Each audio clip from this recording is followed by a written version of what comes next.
राधे राधे। आप सभी को श्रावण मास कृष्ण पक्ष कामिका एकादशी की ढेर सारे शुभकामना। आज हम विशेष रूप से बात करेंगे सावन की आने वाली परम शक्तिशाली कामिका एकादशी के विषय में।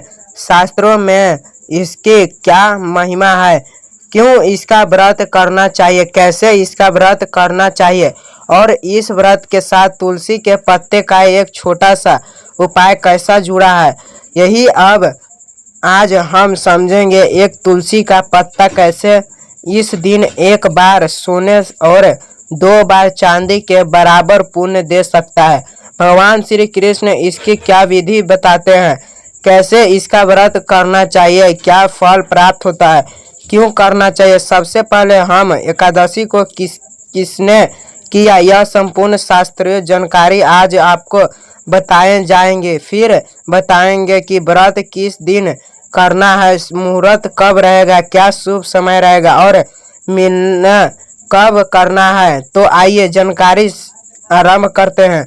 यह एकादशी से संबंधित शास्त्रीय जानकारी है, इसलिए जितना हो सके इसे आगे पहुंचाएं ताकि अधिक से अधिक लोग यही जानकारी पाकर सनातन के इस सबसे कल्याणकारी व्रत को यही प्रकार से कर सके और अपने व्रत को सफल बना सके। जय श्री हरि, नमो भगवती वासुदेवाय। आइए बात करते हैं आने वाली एकादशी की। आप सभी जानते हैं कि वर्ष की 24 एकादशियां परम कल्याणकारी होते हैं, पर कुछ एकादशी ऐसी होती है जिनका महत्व और भी अधिक होता है। श्रावण मास का महत्व जब मैं इसके विषय से मैं पढ़ा तक और भी स्पष्ट हुआ। यह शिव जी का सबसे प्रिय मास है। शास्त्रों में कई जगह ऐसा वर्णन आता है, शिव महापुराण में भी ऐसा वर्णन मिलता है कि कीर्तन वैशाख और माघ महीने एक तरफ और श्रावण मास दूसरी तरफ। इस महीने में किए जाने वाले सभी व्रत श्रेष्ठ पुण्य देने वाले होते हैं। अन्य महीनों में आने वाले व्रत की तुलना में यह अधिक पुण्य देने वाले हैं। कामिका एकादशी के विषय में भगवान श्री कृष्ण कहते हैं कि जो मनुष्य इस व्रत को करता है वह सभी पापों से मुक्त हो जाता है। पाप किसी भी प्रकार के क्यों ना हो, सब इस एकादशी का व्रत करने मंत्र से नष्ट हो जाते हैं। अगर एकादशी के दिन मनुष्य व्रत करे और भगवान नारायण के विधि विधान से पूजन करे तो इसका पुण्य काशी गंगा पुष्प स्नान से मिलने वाले पुण्य की तुलना में कहीं अधिक होता है।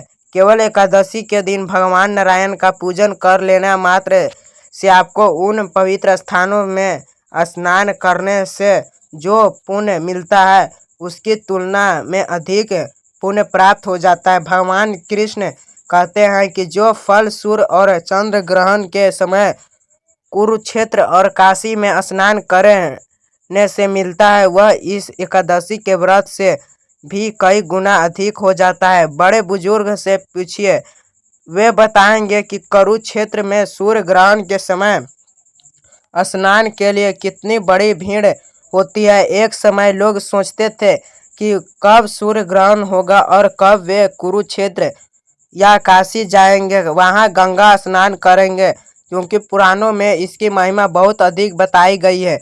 लेकिन यह एकादशी आपको सूर्य ग्रहण के समय काशी और कुरुक्षेत्र में स्नान करने के पुण्य से भी अधिक पुण्य प्रदान करता है। जो मनुष्य श्रावण मास में भगवान का पूजन करते हैं उनसे देवता, गर्भ और सूर्य आदि सब पूजित हो जाते हैं। इस दिन यदि व्रत कर रहे हैं और भगवान नारायण का पूजन कर लेते हैं तो केवल भगवान नारायण ही प्रसन्न नहीं होते वरन शास्त्र के अनुसार सभी देव प्रसन्न हो जाते हैं। गंधर्व की पूजा माना ली जाती है और नागों की पूजा भी इसी में शामिल हो जाती है, ऐसा माना जाता है। इसलिए मनुष्य को प्रयास करके इस एकादशी पर भगवान नारायण की पूजा अवश्य करनी चाहिए। यह पाप रूपी कीचड़ में फंसा हुए और संसार रूपी समुद्र में डूबते हुए मनुष्य को तरने वाला व्रत है। यही व्रत रखतारेंगे, यही पाप करेंगे। इससे बढ़कर पापों के नाश का कोई उपाय संसार में नहीं है। स्वयं भगवान ने कहा है कि कामिका व्रत से जीव को ऐसी योनियों में नहीं जाना पड़ता जो दंड के फल स्वरूप मिलती है। यदि मनुष्य के कर्म अच्छा न हो तो उसे अभी योनि अच्छी नहीं मिलती। आपने सुना होगा बुजुर्ग को कहते हुए, आश्चर्य को कहते हुए, क्योंकि हमारे इस जीवात्मा की एक आयु पूर्णिमा होने के बाद अगला शरीर धारण करने की प्रक्रिया आरंभ होती है, तब दूसरों योनि आरंभ होती है। कुछ योनियां ऐसी होती है जिनमें पापों मनुष्य जाते हैं और अपने दंड भोगते हैं। जो मनुष्य इस एकादशी का व्रत कर लेते हैं उन्हें उन योनियों में नहीं जाना पड़ता है जो दंड के फल स्वरूप प्राप्त होती है।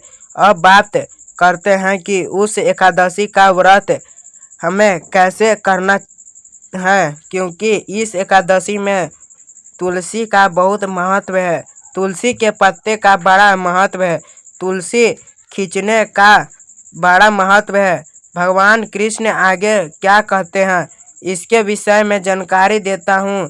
कामिका एकादशी की महिमा बहुत बड़ी है, आपने जान भी लिया है। काम शब्द में ही अधिक समझना चाहिए। आप बात करेंगे कि इसका व्रत किस प्रकार करनी है। एकादशी का व्रत जिस दिन करना होता है उससे एक दिन अधिक पहले ही एकादशी के नियम आरंभ हो जाते हैं। एकादशी का व्रत ऐसा नहीं है कि आज के दिन आप जैसे मन चाहे खाए पिए, जो मन हो करे और कल सुबह उठकर एकादशी कर ले। नहीं, एकादशी का व्रत त्रिदिवसीय विधान होता है। जैसे इसके पुण्य की तुलना नहीं है, वैसे ही इसके नियमों की भी तुलना किसी और से नहीं कर सकते हैं। इसके नियम कठोर हैं, उनका पालन आपको अवश्य करना चाहिए, क्योंकि इससे पुण्य बहुत अधिक मिलता है। तो 10वीं तिथि के दिन मनुष्य को कुछ नियमों का पालन करना चाहिए, जैसे ब्रह्मचार्य धारण कर लेना चाहिए, चाहे स्त्री हो या पुरुष। 10वीं तिथि से ही ब्रह्मचार्य का नियम आरंभ हो जाएगा। जो माताएं बहनों हैं तो व्रत के दिन पूर्व ही अपने बाल धो ले। यदि शुद्ध के लिए आवश्यक हो तो बाल धोने, सिर धोने, हेल वाश करने से एक दिन पहले होना चाहिए, क्योंकि इस एकादशी के दिन और द्वादशी के दिन जिस दिन प्रारंभ होगा दोनों ही दिन बाल धोना वर्जित होता है। आप कहेंगे यदि कुछ ऐसे वार पड़ जाएगा जिससे बाल धोने की मनाही हो तो क्या करें। ऐसी आवश्यकता में उस दोष से बचने के लिए जिस जल से आप बाल धो रहे हैं उसमें थोड़ा सा कच्चा दूध मिला लेना चाहिए। इससे बाहर दोष समाप्त हो जाएगा। साबुन, सौंफ आदि प्रयोग नहीं करना है, केवल जल से बाल धो लीजिए, इससे शुद्ध हो जाएगी और वहाँ दोष भी नहीं लेगा। इसके बाद ब्रह्मचार्य धारण कर लीजिए। प्रथम कार्य सुबह से होता है। व्रत के एक दिन पहले एक व्रत का अन्न आहार कहा गया है। यदि समय हो तो एक व्रत का अन्न खाना चाहिए। नियम यह कहता है कि बाकी हो तो आपकी अपनी समर्थक पर है। सबका स्वार्थ अलग अलग है, सबकी शारीरिक स्थापित अलग अलग है। यदि संभव हो पाए तो अवश्य एक वक्त अन्न का नियम लीजिए, अन्यथा 2 वक्त खाएं। आपके बहुत सारे प्रश्न आते हैं, शाम को फल आदि खा सकते हैं क्या? एक वक्त अन्न लेने के बाद हाँ, शाम को फल, दूध आदि ले सकते हैं। जो लोग मांस मदिरा का सेवन करते हैं उनके लिए विशेष जानकारी है कि उन्हें मांस मदिरा का सेवन एक दिन पहले बंद करना चाहिए। ऐसा नहीं कि खूब खाएं पिएं और कल व्रत कर लें। यह अनुचित है। एक दिन पूर्व ही इसका त्याग कर देना चाहिए। मसूर की दाल का त्याग कहा गया है। मसूर की दाल पर बड़े प्रश्न आते हैं क्योंकि वह तामसिक है और तमस को बढ़ाती है। शास्त्र में उन बताए वस्तुओं को त्याग कहा गया है जो पूजा पाठ से पहले तामस हो बढ़ती है। आप कहेंगे इससे क्या होगा? जब आप तामसिक प्रवृत्ति वाले वस्तुओं को खाएंगे तो उसका प्रभाव शरीर पर हो जाएगा ही उससे आप तामसिक हो जाएंगे। और जब मनुष्य तामसिक हो जाता है तो उसकी पूजा पाठ में रुचि नहीं रहती है या पूजा पाठ में मन नहीं लगता। फिर आपसे जाने अनजाने में व्रत के कुछ न कुछ नियम भंग हो जाएंगे। जो व्यक्ति तामसिक से गिर जाता है उसे आलस्य बहुत आता है। व्रत में आलस्य नहीं करना चाहिए। निद्रा भी बहुत आती है। आप दिन में सो जाएंगे और व्रत नष्ट करेंगे। पूजा पाठ में आलस्य आएगा तो व्रत आपका नष्ट होगा। इसलिए हमारे ऋषि मुनियों ने पहले ही इसका समाधान बता दिया है कि तामसिक वस्तुओं से दूर रखा जाए ताकि मनुष्य का मन पूजा पाठ में पूरी तरह लगे और वह सही प्रकार से अपना व्रत कर पाए। लहसुन प्याज का प्रयोग भी तामसिक है। यहाँ लोगों में यह आता है कि अरे इनको हम हीन समझते हैं, तुमसे समझते हैं नहीं। यह हीन और तुच्छा वाले भावना नहीं है। बात यह है कि कुछ वस्तुएं ऐसी होती है जो पूजा पाठ से आपको भटकाती है। ये उचित और अनुचित का नहीं बल्कि शुद्ध और अशुद्ध का विषय नहीं, बल्कि इससे आपके शरीर में जो रिएक्शन होता है वे पूजा पाठ में विद्वान डालता है।